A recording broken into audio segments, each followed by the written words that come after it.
Bonjour à tous.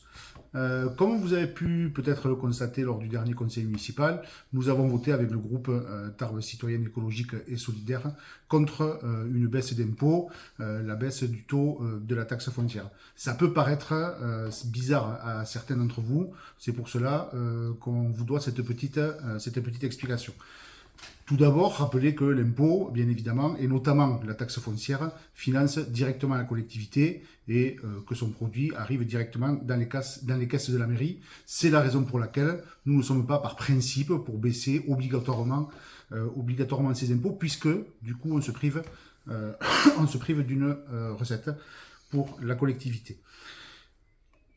Cette recette-là, c'est de l'ordre de 200 à 250 000 euros dans la proposition de la mairie. La mairie et le maire ont donc proposé une baisse de 0,62% du taux de taxe foncière. Autant vous dire que ça représente très peu en termes de pouvoir d'achat pour les familles concernées, puisque quelqu'un qui payerait 1 000 euros de taxe foncière, par exemple, se verrait avoir un gain de l'ordre de 6 euros par an.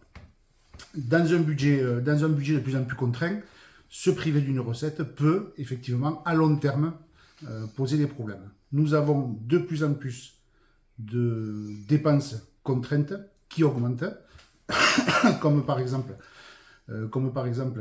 les hausses de salaire chez les agents avec la hausse du point d'indice, mais aussi les dépenses d'énergie qui explosent.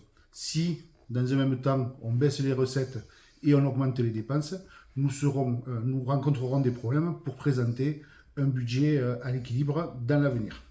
C'est la raison pour laquelle Monsieur le maire, lors de la préparation de ce budget principal, avait évoqué l'idée de mettre en place des nouvelles tarifications, d'augmenter les tarifications des services publics ou de mettre en place de nouvelles tarifications.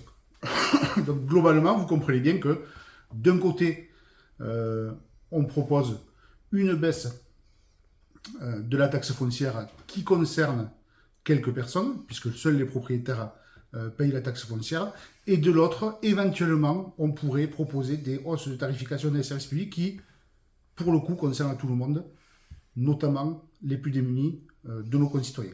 C'est la raison pour laquelle nous avons fait une proposition très concrète.